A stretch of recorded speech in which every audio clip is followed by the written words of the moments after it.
दोस्तों जियोमेट्री दो Greek word से मिलकर बना है, जिसमें पहला है जियो और दूसरा है मेट्रिन, जिसमें जियो का मतलब होता है अर्थ और मेट्रिन का मतलब होता है टू मेजर। यानी जियोमेट्री का मतलब हुआ मेजरमेंट ऑफ अर्थ, यानी जमीन की नाप जोख, उसको हम कहते हैं जियोमेट्री।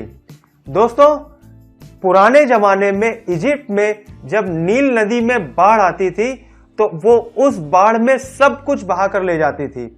तो उसमें क्या होता था कि जब वो पानी सेटल होता था, जब बाढ़ सेटल होती थी तो उसके बाद हमें उन खेतों की बाउंड्रीज फिर से बनानी पड़ती थी।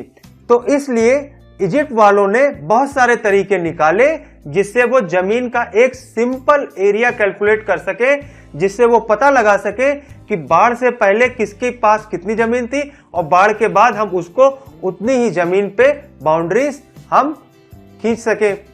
तो बेसिकली जियोमेट्री का जो ओरिजिन हुआ, जियोमेट्री का जो जन्म हुआ, वो जमीन की नाप जोख के लिए ही हुआ, इसीलिए इसको कहते हैं जियोमेट्री, यानी मेजरमेंट ऑफ अर्थ।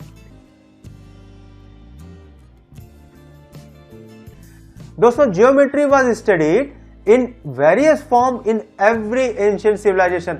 दोस्तों हर प्राचीन सभ्यता में जियोमेट्री को किसी ना किसी तरीके से पढ़ा गया।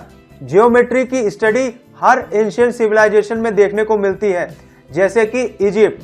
अगर इजिप्ट के लोगों को जियोमेट्री की जानकारी ना होती तो वो इतने बड़े बड़े पिरामिड्स नहीं बना सकते थे।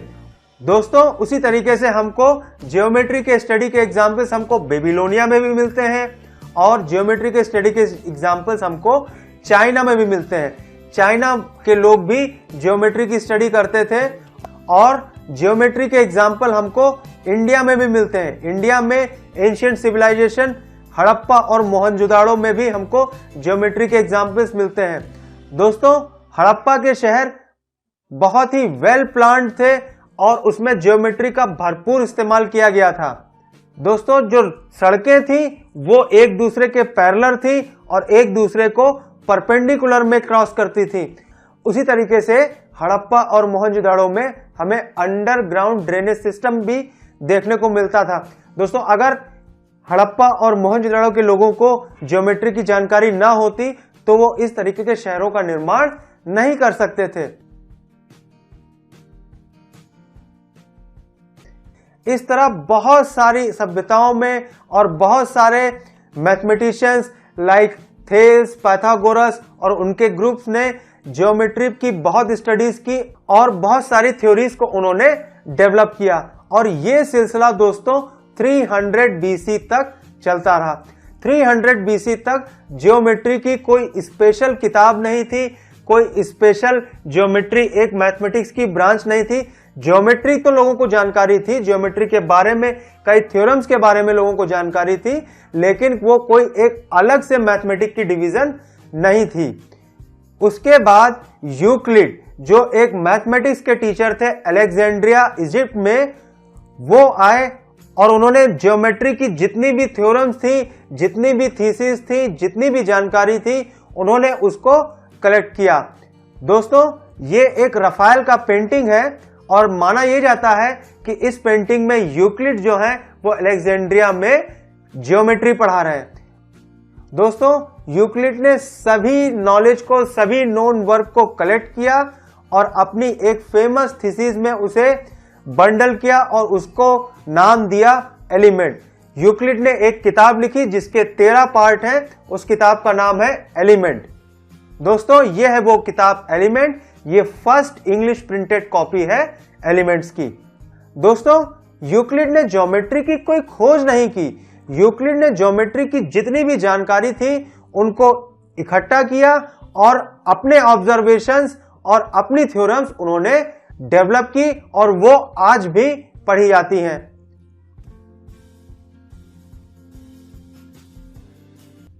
तो दोस्तों अब हम पढ़ लेते हैं ज्योमेट्रिकल नोशंस यानी ज्योमेट्रिकल धारणाएं, यानी सॉलिड क्या होता है, सरफेस क्या होता है, लाइंस क्या होती हैं और पॉइंट्स क्या होते हैं। यूक्लिड से पहले इनको कैसे समझा जाता था। तो दोस्तों a solid has a shape, size, position and can move from one place to another. दोस्तों जो सॉलिड होता है उसका एक शेप होता है, उसकी एक साइज होती है और उसको एक पॉइंट से दूसरे पॉइंट तक मूव किया जा सकता है। जैसे ये क्यूब एक सॉलिड है और ये एक सॉलिड है, ये सिलेंड्रिकल शेप में है। अब दोस्तों ये तो हो गया सॉलिड। अब सरफेस क्या होता है? Its boundaries are called surface and they separated one part of the space from another and said to have no thickness. यानी सॉलिड की जो बाउंड्रीज होती हैं उसको हम सरफेस कहते हैं, जो एक दूसरे से सॉलिड को अलग करती हैं। तो ये हो गया सॉलिड का एक सरफेस। अब दोस्तों सॉलिड हमने समझ लिया, सरफेस हमने समझ लिया। अब लाइन किसे कहते हैं? The boundaries of the surface are called curve और स्ट्रेट लाइन। जो सरफेस की जो बाउंड्री होती है या तो वो कर्व होती है या वो एक स्ट्रेट लाइन होती है। यानी इस सरफेस की ये जो बाउंड्रीज है ये स्ट्रेट लाइन होती है। तो ये इससे हमने एक स्ट्रेट लाइन निकाल ली, ये हो गई स्ट्रेट लाइन। अब दोस्तों पॉइंट्स क्या होते हैं? The lines ends in points. यानी जो लाइन जहां पे खत्म होती है उन्हें हम पॉइंट्स कहते हैं। ये हो गया हमारा पॉइंट्स। यहां पे मैंने बहुत बड़ा बड़ा दिखाया है, पॉइंट्स बहुत ही छोटा एक डॉट के रूप में हम उसे रिप्रेजेंट करते हैं। तो दोस्तों ये हो गया सॉलिड। सॉलिड की जो बाउंड्रीज हो गई वो हो गया सरफेस। सरफेस की जो बाउंड्री हो गई वो हो गई लाइन, और लाइन जहां पे खत्म होती है वो हो गया पॉइंट। तो दोस्तों सॉलिड जो होता है वो 3 डायमेंशनल होता है, सरफेस जो होता है वो 2 डायमेंशनल होता है, लाइन सिंगल डायमेंशन होती है और पॉइंट का कोई भी डायमेंशन नहीं होता है।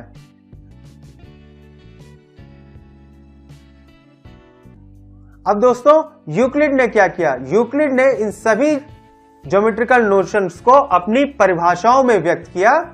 तो चलिए यूक्लिड्स की परिभाषाएं देख लेते हैं। Euclid's definitions: a point is that which has no part.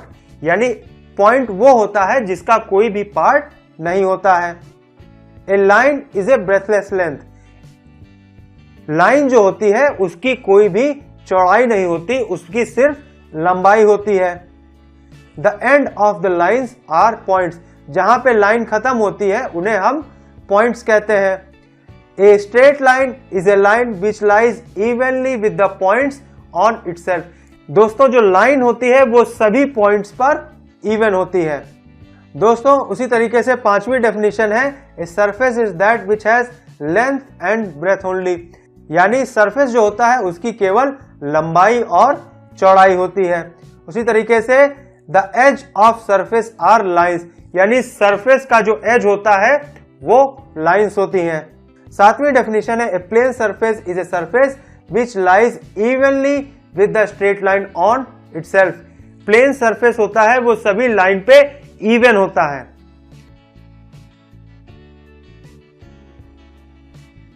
तो ये थी यूक्लिड्स की डेफिनेशंस। दोस्तों यूक्लिड्स की डेफिनेशंस के साथ कुछ प्रैक्टिकल प्रॉब्लम्स हैं, जैसे कि a point is that which has no part. Point वो होता है जिसका कोई पार्ट नहीं होता है। अब इसमें इस पार्ट को उन्होंने डिफाइन नहीं किया है। और दोस्तों पॉइंट को फिर इस तरीके से रिप्रेजेंट करना भी बहुत मुश्किल हो जाता है। और दोस्तों पॉइंट को अगर हम रिप्रेजेंट करेंगे एक पेपर पे तो वो हम एक डॉट के रूप में रिप्रेजेंट करेंगे, और डॉट का कुछ ना कुछ तो डायमेंशन होगा। उसी तरीके से लाइन को अगर हम खींचेंगे तो कितनी पतली से भी पतली लाइन खींच ले उसकी कुछ तो चौड़ाई होगी। तो जैसा मैंने बताया यूक्लिड्स की जो डेफिनेशन है सरफेस और लाइन की वो आइडियल डेफिनेशन है, प्रैक्टिकल नहीं है। हम कितनी पतली से भी पतली लाइन खींचे उसकी कुछ ना कुछ चौड़ाई जरूर होगी। तो इस वजह से मैथमेटिशियंस ने क्या किया, उन्होंने पॉइंट, लाइन और सरफेस की डेफिनेशन को उन्होंने अनडिफाइंड मान लिया। यूक्लिड की बाकी डेफिनेशंस को तो उन्होंने एक्सेप्ट किया, लेकिन पॉइंट, लाइन और सरफेस को उन्होंने यूक्लिड डेफिनेशन में अनडिफाइंड मान लिया।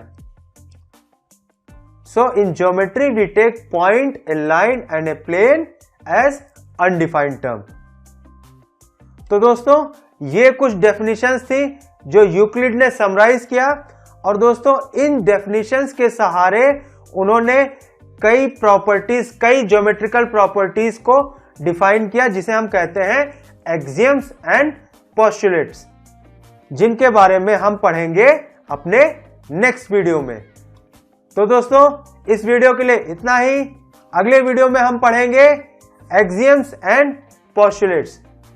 दोस्तों, thank you for watching this video. उम्मीद करता हूं आपको ये वीडियो पसंद आया होगा। अगर आपको ये वीडियो पसंद आया हो तो प्लीज मेरे वीडियो को लाइक करें, अपने दोस्तों के साथ शेयर करें, मुझसे जुड़े रहें, मेरे चैनल को सब्सक्राइब करें। आपको ये वीडियो कैसा लगा मुझे कमेंट सेक्शन में जरूर बताएं। Thank you so much and take care.